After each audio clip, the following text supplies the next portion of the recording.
Básicamente, cuando hablamos de desarrollo cognitivo, nos estamos refiriendo a 6 estructuras fundamentales.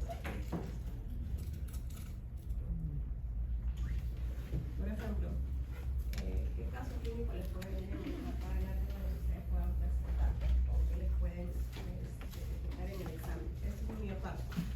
Ahí les ponen un caso clínico y dice identifique la dificultad respiratoria en la recién nacido paterno, explique la falla biológica. ¿Por qué creen que este recién nacido tiene un problema a nivel respiratorio? Este recién nacido, ¿qué factor de riesgo tiene para que tenga un problema a nivel respiratorio? ¿Cuáles son los factores de riesgo? A ver si les pregunto yo a ustedes, dime 2 factores de riesgo, ¿por qué ese bebé tiene dificultad respiratoria o por qué ese bebé tiene un problema respiratorio intubado? ¿Qué dice su primer párrafo?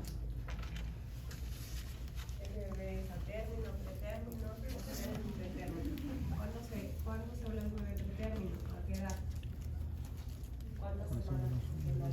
Semanas, ¿no? Antes. ¿A qué edad normalmente nace un bebé? 40. 37, 38, 36. 36, 37. Todos son prematuros acá. prematuros. ¿Cuándo se considera? ¿Cuándo es un bebé a término? Un bebé a término 32 o es 36. ¿De qué edad es un bebé a término? A los 6, 7 meses. Semanas, hablamos de semanas, ¿no? 36. 32, 36. 32. 37 semanas a 42 semanas.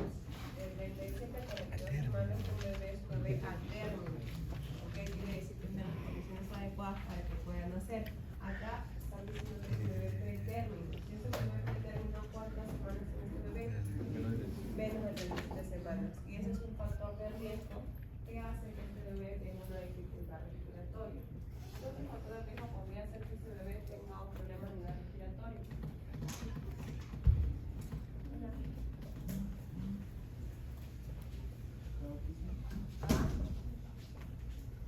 ¿Cómo lo ven ese bebé? Si es un bebé pretérmino, ¿cómo está el peso? ¿Tener buen peso?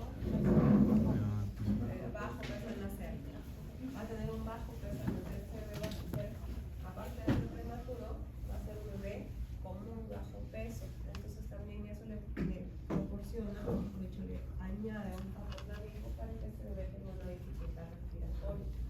Ahora, en ese bebé, ¿qué órganos no están todavía desarrollados? Los pulmones. ¿A qué semana? También ya lo hemos visto. ¿A qué semana se da el surfactante? A las 25. ¿Segura? ¿En qué semana? ¿Qué tipo de surfactante? ¿Cuántos tipos de surfactante existen? Porque ustedes van a estar acá porque ese sea el caso clínico y uno le empieza a preguntar, ¿no? ¿De dónde sale el surfactante? Tiene un mocito.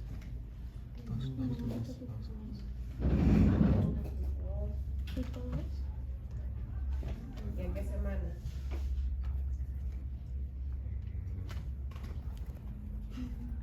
Entonces, así va a ser el caso, chicos. Va a ser el caso clínico y ustedes tienen que saber todo el desarrollo embriológico. ¿Ok? Eso del surfactante lo hemos visto hace 2 semanas por semana. ¿Qué se desarrolla en cada semana? ¿Cuándo descienden los testículos? ¿Cuándo se puede diferenciar si es niño o niña? Eso lo hemos visto como hace 2 semanas. Otro caso clínico.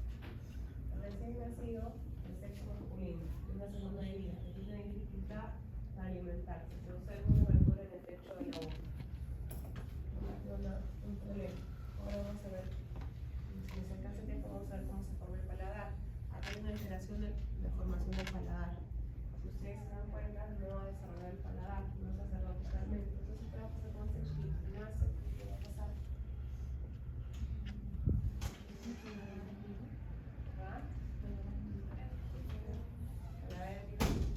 Tiene una fisura en el paladar. Todos sabemos que tiene una fisura en el paladar. Pero ¿qué vamos a hacer cuando le diga la enfermera? ¿Va a poder comer? ¿No va a poder comer? ¿No va a poder tomar leche? ¿No va a poder tomar leche? ¿Qué va a hacer más a ver? Primero, no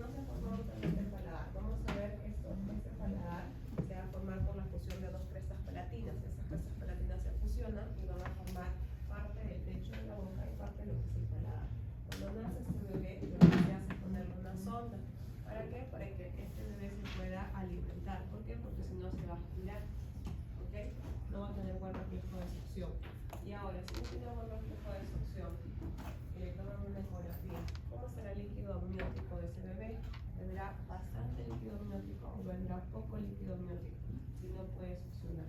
Bastante. Entonces, esa patología que es bastante líquido amniótico, ¿cómo se llama? Cuando es bastante. ¿Cómo? Más información yo. ¿Cómo se llama esa patología? Polidramios. Entonces, acuérdense que el polidramios es por cuando el bebé no puede deglutir.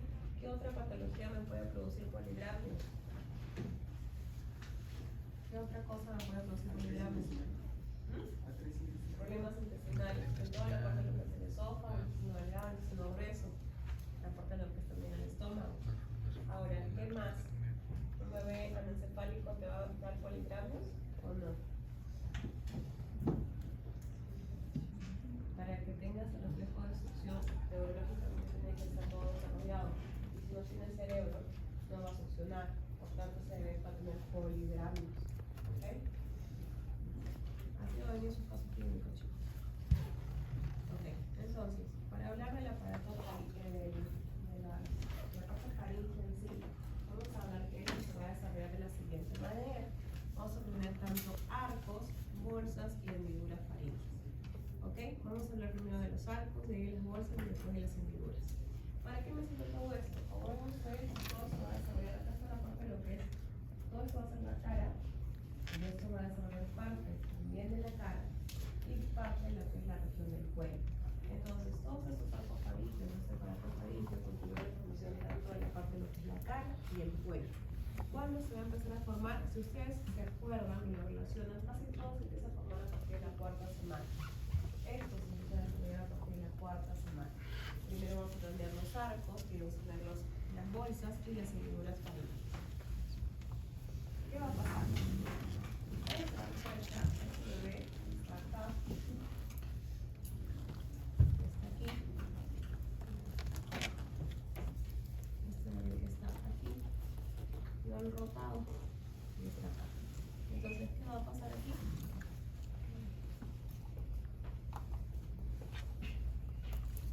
Van a formarse los arcos faríngeos, van a formarse tanto las bolsas y las partes de lo que es las hendiduras faríngeas. Si se dan cuenta,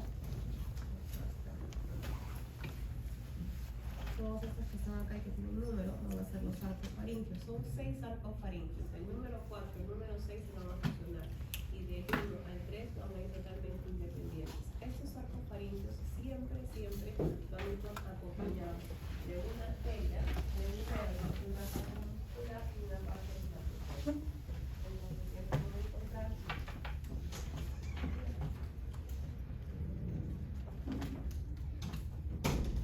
siempre van a encontrar a este arco faríngeo acompañado de una arteria. ¿Por qué? Porque estos arcos faríngeo van a desarrollar parte ósea y parte muscular. Entonces, miren. ¿Cómo? El 4 al 6. Vamos a tener que esos arcos faríngeos van a tener una arteria, una parte del cartílago, un componente muscular y un componente nervioso. Acuérdense que si siempre hay nervio, también tiene que haber arteria. ¿Y por qué hay arteria y nervio? Porque este arco faríngeo también va a ser fundamental para formar la parte muscular y la parte cartilaginosa. ¿Ok? Voy a un cuadro.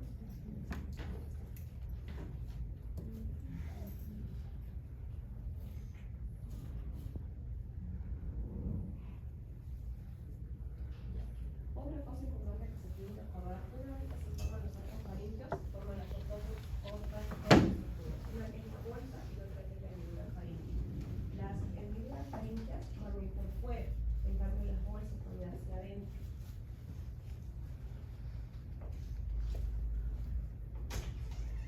Son 12 y 20. Chicos, para las personas que lleguen tarde, está por atrás ya, para no estar bien usando la puerta. Ya, entonces, estos arcos faríngeos van a tener bolsas faríngeas que van hacia adentro, bolsas faríngeas que van hacia la parte de adentro y las hendiduras faríngeas que van hacia la parte de afuera. ¿Ok? Acuérdense que siempre va a estar acompañado de una arteria, un nervio, una parte muscular mandibular y una parte ligamentosa o ósea. ¿Qué va a pasar? Acá tienen la resumen inmediata. Esta parte de los arcofaringios es full menor. ¿Ok? Entonces tienen que aprenderse estos cuadros que están acá, de derecha a revés, de arriba para abajo. Full menor. Son 6 arcofaringios. Del primero al 3 son totalmente independientes, del 4 al 6 se fusionan. ¿Qué va a pasar? Este arcofaringio va a formar la parte muscular. Para que se acuerden así fácilmente. El primer arcofaringio se llama mandibular y tiene que ver con todos los músculos de la masticación. Entonces, si ustedes les preguntan los músculos de la masticación, ¿de qué arcofaringio va a derivar? Del primer arcofaringio, que es el mandibular. La otra pregunta sería, ¿cuáles son los músculos de la masticación? ¿Cuál es el más importante? El macetero. Acuérdense, el macetero, el temporal, el pterigoideo. ¿Ok? Entonces, todos estos tres pertenecen a los músculos de la masticación. ¿Qué otro músculo va a formar parte del primer arcofaringio? El miloideo, el digástrico. Si ustedes se acuerdan, el digástrico tiene una parte anterior y una parte posterior. Solamente la parte anterior deriva del primer arcofaringio. El diente posterior deriva del segundo arcofaringio. ¿Ok?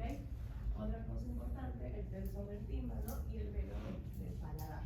Esos músculos son los que van a salir del primer arcofaringio. Lo más importante que se van a acordar son los músculos de la masticación.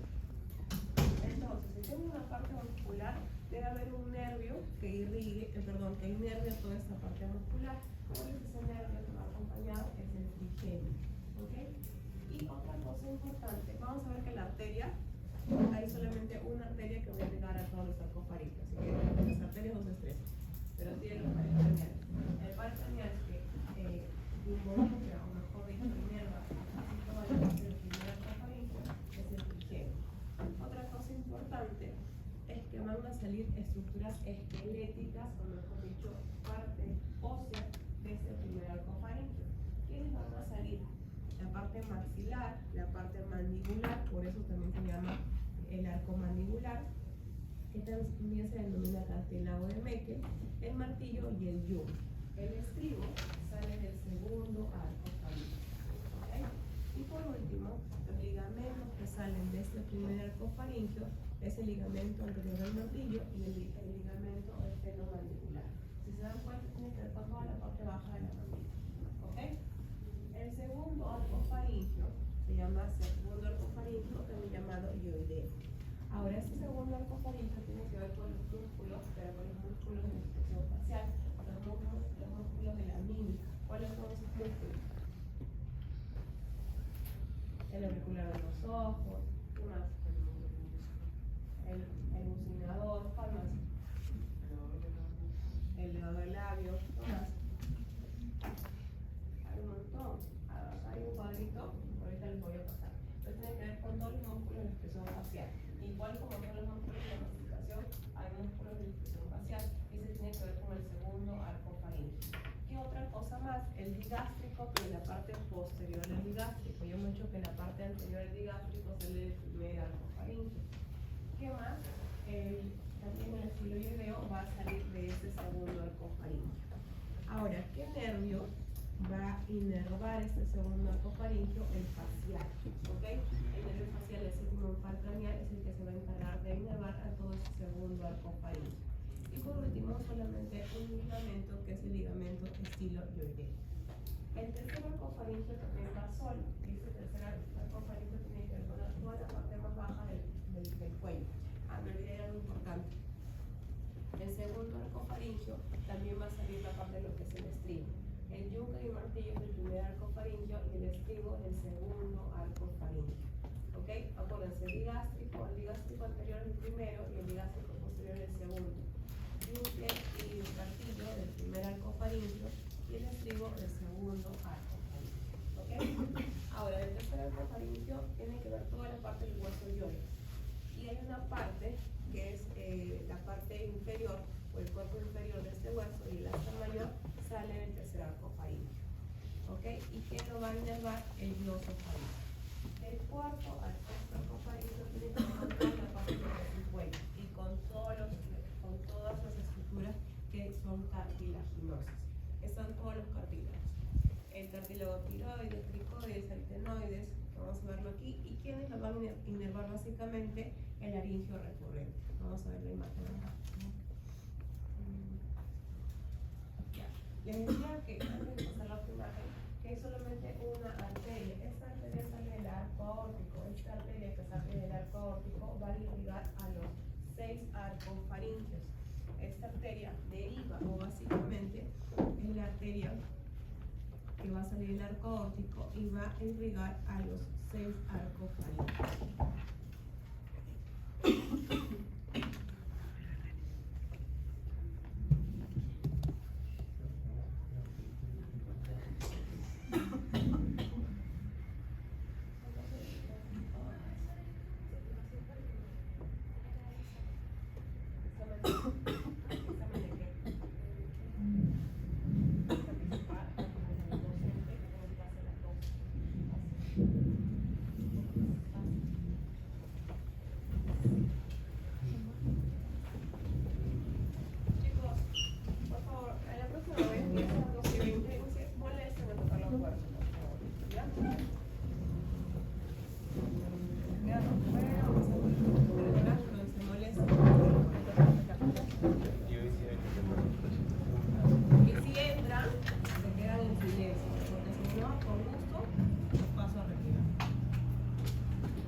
Todo lo que está en amarillo es la parte muscular que va a derivar del primer arco faríngeo. Básicamente son los músculos de la masticación, y acá están todos totalmente señalados. Este corte es el MUR, tiene el libro del MUR, esta imagen es el MUR.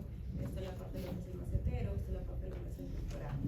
El segundo arco faríngeo tiene que ver con todos los músculos de la mímica, todos los músculos de la expresión facial. Si ven ustedes acá, el auricular de los ojos, el frontal, el discriminador, el auricular de la boca. Entonces acá tienen todas las estructuras musculares que derivan de los 6 arcos faríneos.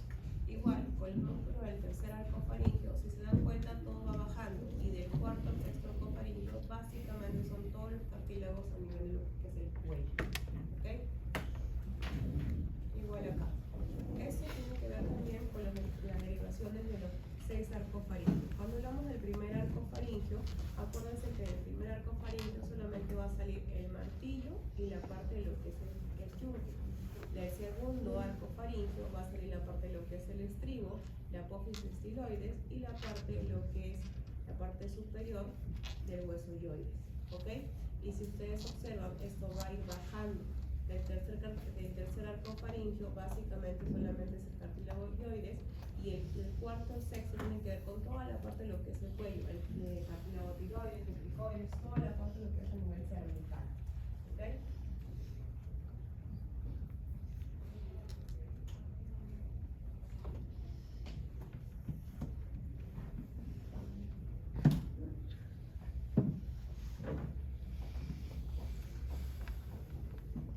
Ya, así como hay derivaciones acá. Ustedes observan esto igual, primer arco faríngeo, segundo arco faríngeo, tercer arco faríngeo, y del cuarto al sexto tiene que ver con todo el cartílago tiroides, cricoides. Toda la parte de lo que son los cartílagos es del cuarto al sexto arco faríngeo. ¿Ok? Así como hay derivaciones de los arcos faríneos, también hay estructuras que derivan de bolsas faríneas. Esas estructuras que derivan de bolsas faríneas, a diferencia de los arcos, las bolsas faríneas son 4 bolsas faríneas, y de cada una de ellas deriva diferentes estructuras. Por ejemplo, de la primera bolsa faríngea tiene que ver con toda la cavidad del oído medio, básicamente la caja timpánica y la trompa de Eustaquio. El segundo arco faríngeo tiene que ver con las amígdalas palatinas. El tercer arco faríngeo con la parte inferior de la glándula paratiroides y el timo. Y la cuarta bolsa faríngea con la parte superior de la glándula paratiroides. Y la última, cuerpo braquial.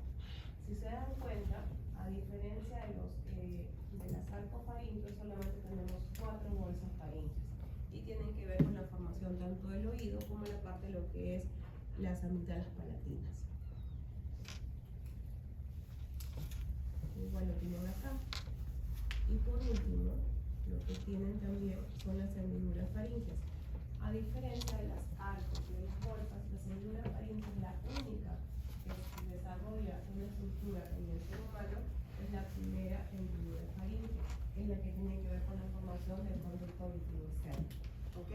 Entonces, si les pregunto cuántas bolsas hay 4 bolsas. ¿Cuántos arcos hay? Hay 6 arcos. ¿Y cuántas hendiduras? Hay solamente una, que es la que forma la parte del conducto auditivo externo. ¿Ok?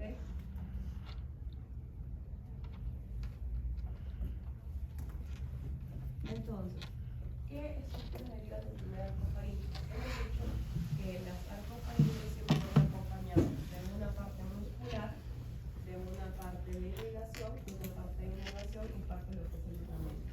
Entonces, ¿cuál es el músculo más importante del primer arco faríngeo?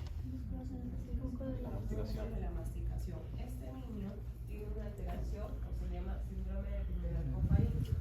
¿Qué tiene este niño? ¿Qué le llama la atención en su cara? ¿Cómo es esa mandíbula?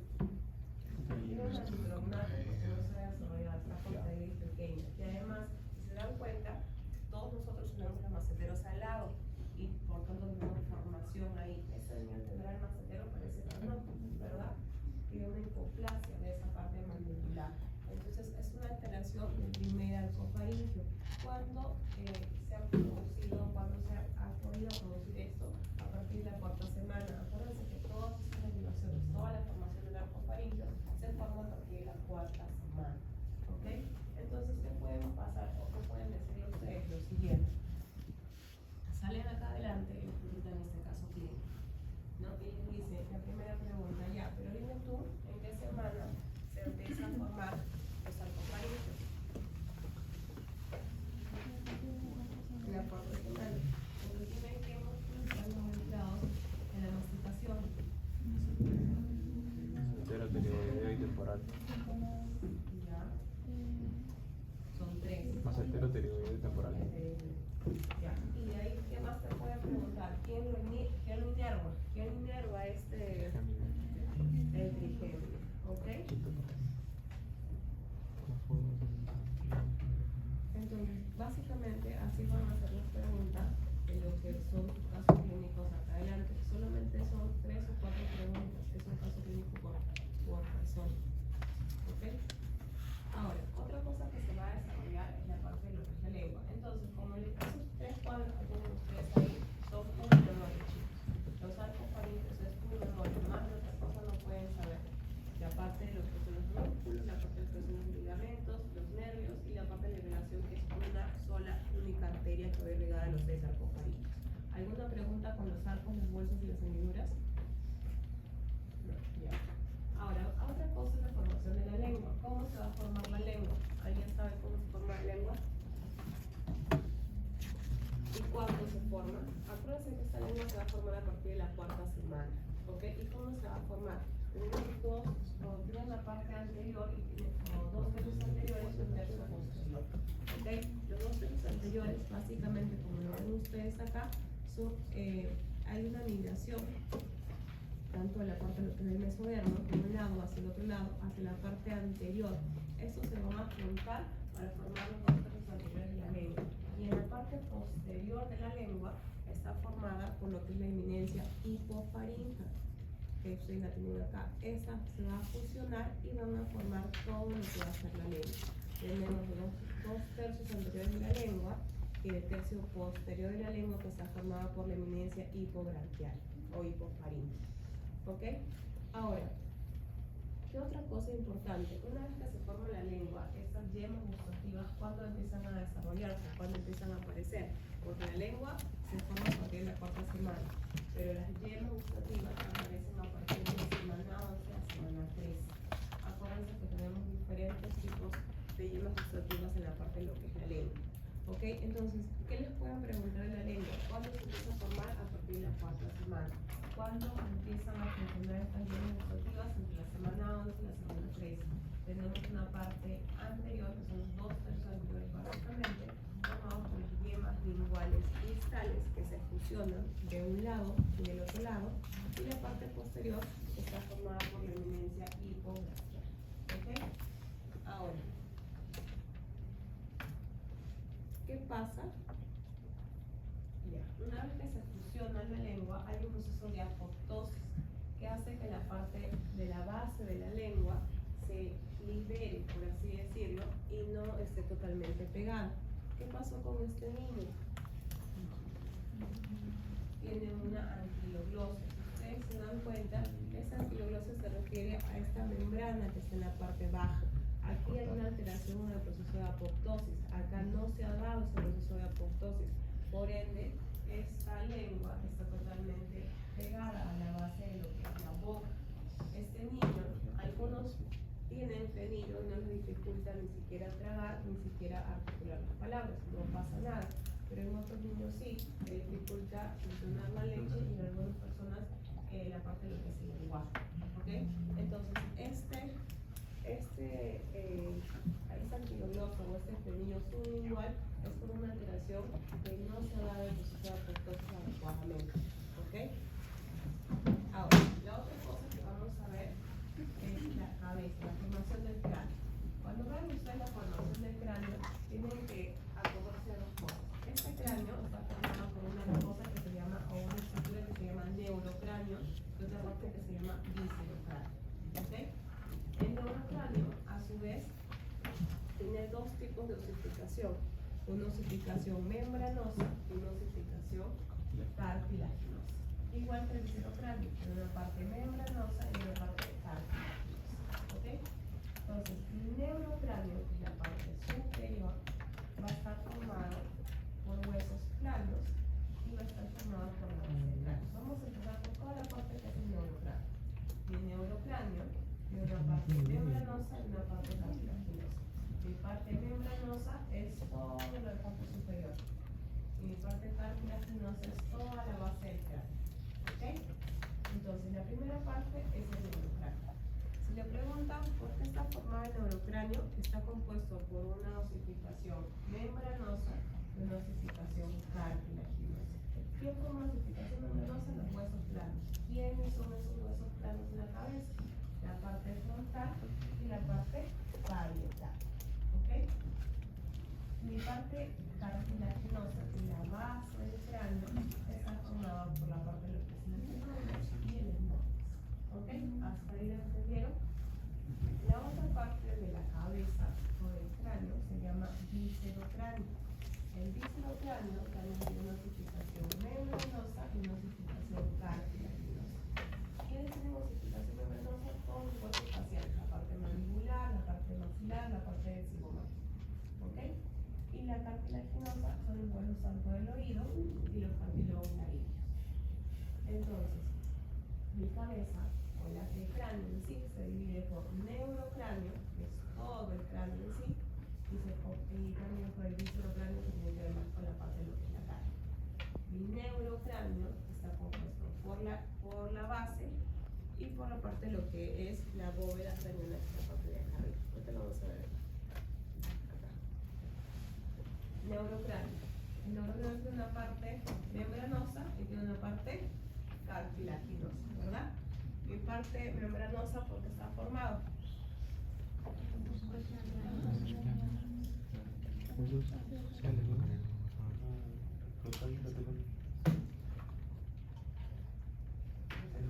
Neurocráneo, El neurocráneo está formado por una parte membranosa y cartilaginosa. La parte membranosa es la caja del cráneo. La caja del cráneo es la parte superior, son los huesos planos, o sea, el frontal y el parietal. Y la parte cartilaginosa, que es la base del cráneo. ¿Quiénes forman esa parte cartilaginosa? El efenoides y el etmoides. ¿Ok? Ahora, ¿qué va a pasar? Cuando el niño está en crecimiento, van a formar diferentes estructuras. Este cráneo en el niño forma fontanelas y suturas. ¿Para qué creen que forman esas fontanelas, esas suturas que son acá?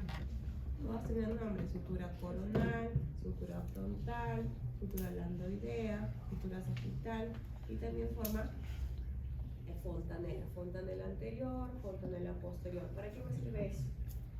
¿Por dónde normalmente va a salir el niño? Por el canal del parto. ¿Y para qué me sirven estas suturas? ¿Esas suturas están cerradas o no están cerradas cuando nace el niño? No están cerradas. ¿Por qué? Porque esto le sirve como molde. Cuando nace el niño, la cabeza del niño se acomoda para que salga por el canal del parto. Y estas fontanelas no tienen que estar fusionadas. Estas fontanelas están totalmente con un molde, totalmente abiertas. Por eso, por ejemplo, al niño, si lo deja mucho tiempo echado a un lado, se va a moldear su cabeza a la forma que lo han echado. Por eso al niño se le cambia cada cierto tiempo, al bebé en sí. Entonces tenemos 6 fontanelas y 4 suturas. ¿Qué va a pasar con estas fontanelas y estas suturas? ¿Qué pasa si se cierra antes de tiempo? ¿Qué pasa si se cierra antes de tiempo? Hay una patología que se llama craneosinostosis. Esa craneosinostosis tiene que ver con el cierre prematuro de esas suturas o de esas fontanelas. ¿Qué va a pasar? ¿Para qué me sirve el cráneo? Si yo no tengo cráneo, o mejor dicho, ¿qué se va a desarrollar dentro del cráneo? El encéfalo. Si no tengo cráneo, no se desarrolla el encéfalo, ¿ok? Entonces, si no tengo cráneo, no se desarrolla el encéfalo, lo que puede producirse en esta patología, que se llama acrania, es la ausencia del cráneo y por tanto anencefalia, ausencia del encéfalo. Entonces, primera parte, el neurocráneo tiene una osificación membranosa y cartilaginosa. La membranosa, la caja del cráneo, huesos planos. ¿Quiénes forman la caja del cráneo? El frontal y el parietal. Y la cartilaginosa, la base del cráneo. ¿Quiénes van a formar básicamente? El estenoides y los nodes, ¿ok? Y vamos a encontrar 6 fontanelas y 4 suturas, ¿ok? Cuando estas suturas, estas fontanelas se cierran prematuramente, ¿qué va a pasar? La última que se cierra es la posterior y se cierra a los 18 meses, casi al año y medio de que el niño nace. Si se cierra antes de tiempo, ¿cómo se llama la patología? Craneosinostosis, ¿ok? Que ahorita lo vamos a volver a ver. Acá, igual, el neurocráneo membranoso y los huesos planos. ¿Quiénes son los huesos planos? Toda la parte de lo que es el frontal y el parietal. Ahora, esos huesos planos van a derivar tanto de la cresta neural embriológicamente y del mesodermo paraxial, ¿ok? Entonces, pueden preguntar, ¿de dónde derivan el neurocráneo membranoso? Esos huesos planos, ¿de dónde derivan embriológicamente? De la cresta neural y del mesodermo paraxial. De ahí deriva toda la parte de lo que es la bóveda craneal. Esto es la base del cráneo. Cuando hablamos de la base del cráneo, ¿quiénes van a formar la base del cráneo?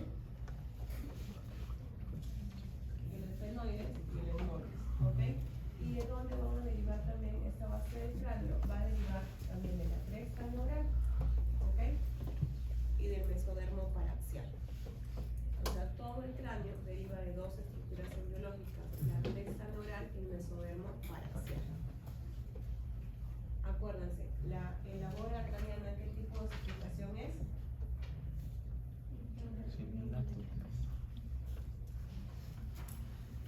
Acuérdense, la parte de lo que es la caja de cráneo, la bóveda craneana es membranosa y la base es cartilaginosa, ¿ok? Si este cráneo no se forma, lo que se va a ver es la cránea, no se va a osificar, no va a formarse el cráneo y por ende tampoco va a desarrollarse el encéfalo, va acompañado de una anencefalia.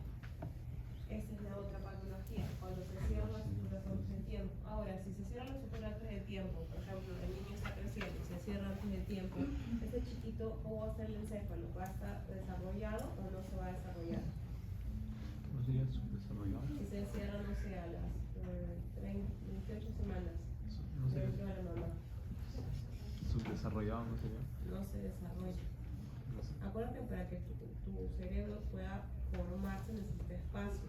Si los huesos están sellados por completos, tu encéfalo no se va a desarrollar. Entonces, ¿qué va a tener ese chiquito? Un cerebro chiquito, como el mundo, un cerebro grande. Va a tener una microcefalia, va a tener un cerebro chiquitito, porque si tú agarras el encéfalo y lo cierras, como que no va a crecer, entonces va a tener una microcefalia.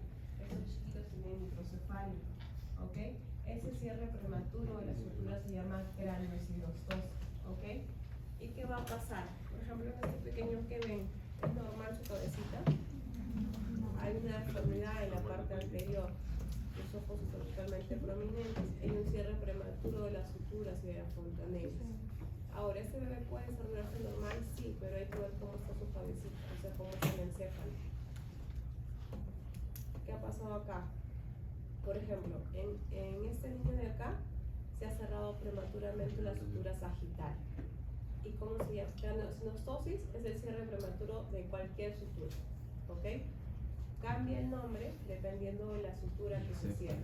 Por ejemplo, si tenemos una sutura que es a nivel sagital, se llama craneosinostosis escafocefálica, ¿ok? Si se cierra la sutura sagital. Si se cierra la sutura en la coronaria, si se cierra solamente a un lado, se llama braquicefalia.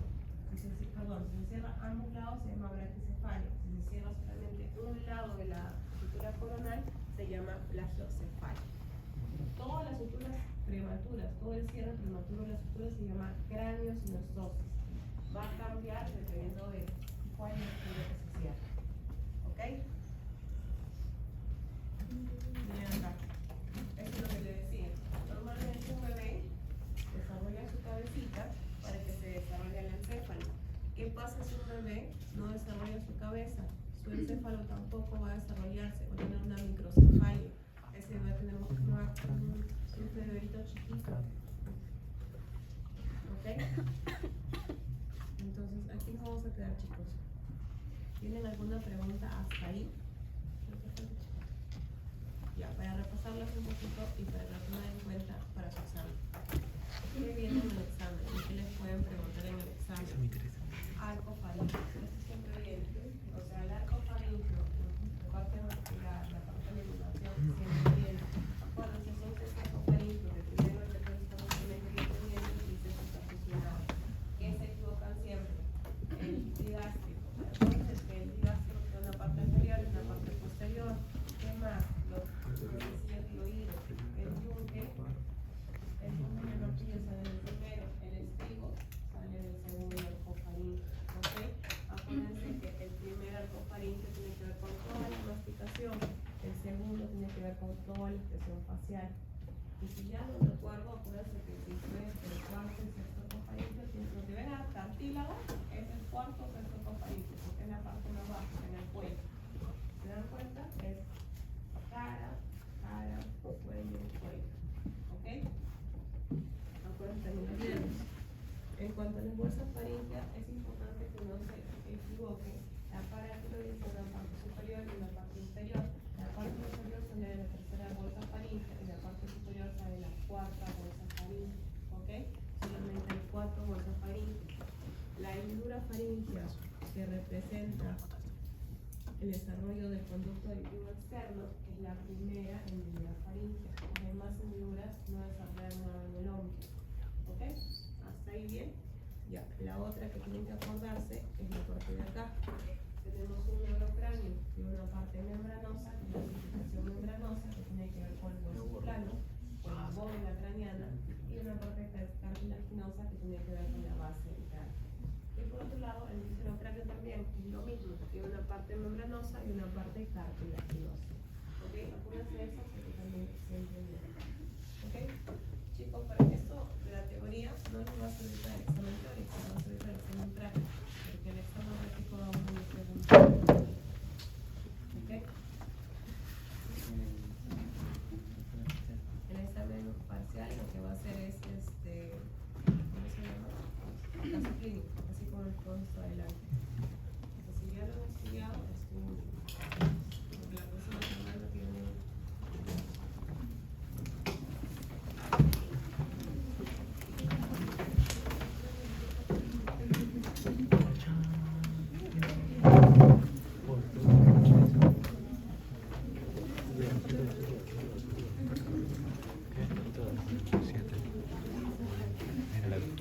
salsa.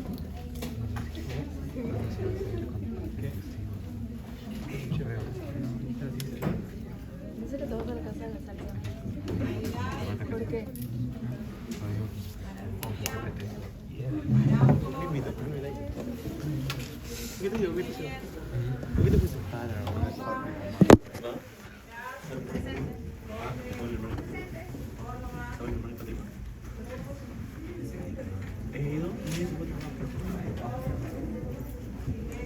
Me lo encontré ahí con...